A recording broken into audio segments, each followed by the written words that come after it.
আসসালামু আলাইকুম। দিলশাদ ফারজানার ইউটিউব চ্যানেলে আপনাদের সবাইকে স্বাগত জানাচ্ছি। আরও একটি লাইফস্টাইল ভিডিও নিয়ে এবং রান্নাবান্না নিয়ে আপনাদের সামনে চলে এলাম। তো দেখুন, এখানে সকালে রান্নার আয়োজন হচ্ছে ভর্তা ভাত। তো শুকনা মরিচ দিয়ে আলু ভর্তা করা হচ্ছে। এখানে অনেকখানি শুকনা মরিচ হয়ে গিয়েছিল জন্য কিছুটা রেখে এরপরে একটা কাঁচা মরিচ দিয়ে ভর্তাটা করা হচ্ছে। আসলে পুরোপুরি শুকনা মরিচ দিলে একটু অনেক ঝাল হয়ে যেত, এই কারণে। এরপরে তেল দিয়ে এটাকে সুন্দর করে মেখে নেওয়া হচ্ছে। ছোট আলু ভর্তা, একদম ছোট যে আলুগুলো পাওয়া যায়, এগুলো দেখেন কতটা আঠালো হয়। তো এটা কিন্তু খেতে ভালো লাগে অনেক। আলু ভর্তা তো এমনিতেই অনেকেই পছন্দ করে, মজাদার একটি খাবার। তো তা যদি হয় একটু মুখরোচক, একটু শুকনা মরিচ দিয়ে, তাহলে কিন্তু আরও ভালো লাগে। তো এটা আলু ভর্তার সঙ্গে ছিল হচ্ছে শিম ভর্তা। তো গরম ভাতের সঙ্গে এর কিন্তু তুলনা হয় না। এরপরে চায়ের পালা। তো চা এবং কফি মিক্সড করে এখানে রান্না করা হচ্ছিল। মানে চা কফি মিক্সড করে খেলে কিন্তু মজাই লাগে। তো শুধু চা এবং শুধু কফি দুইটা তো আলাদা টেস্ট, দুইটা মিক্সড হয়ে নতুন আরেকটা টেস্টের তৈরি করে। তো এখানে আমি এটা তৈরি করে নিচ্ছিলাম, চা কফি একসঙ্গে করে। এই তো চায়ের মধ্যে কফি দিয়ে এটাকে ভালো করে নাড়াচাড়া করে খেয়ে নিলাম। তো এরপরে চলে আসলো হচ্ছে দুপুরে রান্না। এখানে আমি শুটকি করব। তো এই শুটকিটার নাম সম্ভবত বাঁশপাতা বা ফাইসা মাছের শুটকি। তো এই ফাইসা শুটকি করার জন্য প্রথমে আমি এইভাবে টুকরো টুকরো করে কেটে নিয়েছিলাম। তো পুরো শুটকি মাছকে এভাবে টুকরো করে ছোট করে কেটে নিয়ে এটাকে খুব ভালো করে ধুতে হবে। তো কেচি দিয়ে এইভাবে ছোট ছোট সবগুলো একসমান পিস করে কেটে নিয়েছিলাম।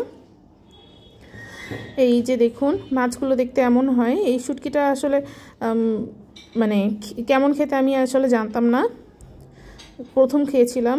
তো এইগুলো ফেলে দিলাম, বাদ বাকি অংশগুলো।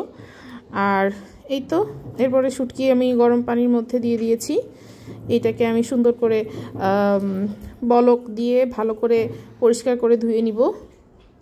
এই দেখুন, একদম গরম পানিতে দিয়েছি। এরপর এই পানিটা বলক আসলে পানিটা ফেলে দিয়ে শুটকিগুলোকে কচলে ধুয়ে নিব। এই দেখুন, ধোয়ার পরে এরকম হয়েছিল।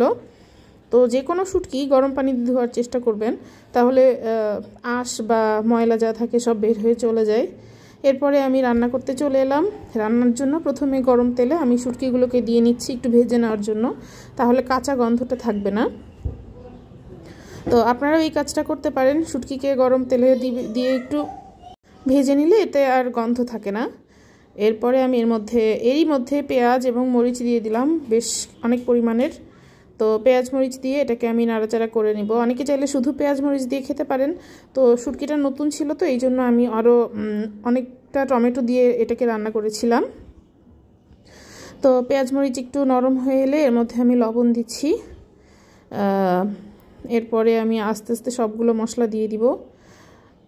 হলুদের গুঁড়া, ধনিয়ার গুঁড়া, এরপরে দিব হচ্ছে মরিচের গুঁড়া। তারপরে এটাকে খুব সুন্দর করে নাড়াচাড়া করে নিব। আর আস্ত রসুন দিতে ভুলে গিয়েছিলাম, তাই এই যে অল্প কিছু আস্ত রসুন দিয়েছি। এটাকে খুব ভালো করে ভেজে নিতে হবে। ভেজে টেজে নিয়ে এর মধ্যে আমি অল্প পানি দিয়ে দিব। তো শুটকি আসলে মানে যত ভাজা যায় তত টেস্ট হয়। এই দেখুন, একটু আদা রসুন বাটাও দিয়ে দিয়েছি।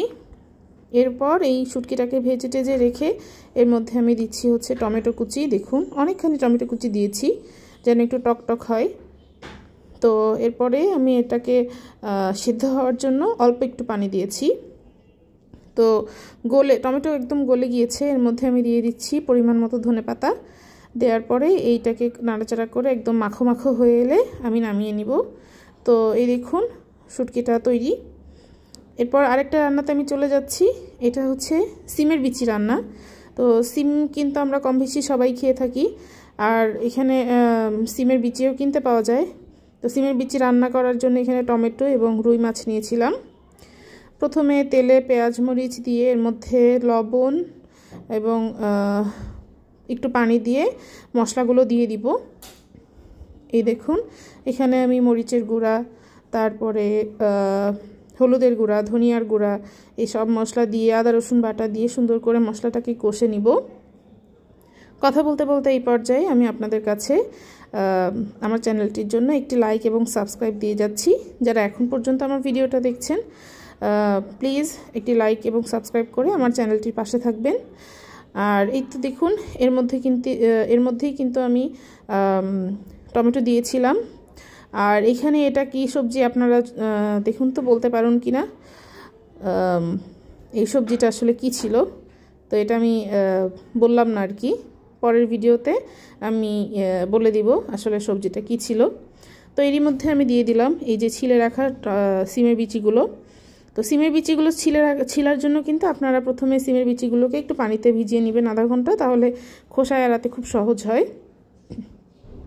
এরপর আমি পানি দিয়েছি পরিমাণ মতো। তো পানি দেওয়ার পরে এই যে বলক আসলো, বলক আসার পরে এটাকে আমি এটার মধ্যে আমি মাছগুলোকে দিয়ে দিচ্ছি। এই দেখুন মাছ দেওয়া হয়ে গেল। তো এরপরে আমি মাছটাকে ঢেকে দিব। তো সিমের বিচি কিন্তু আসলে ঝোল টেনে নেয়, যার কারণে একটু ঝোল বেশি রেখেছি এই যে।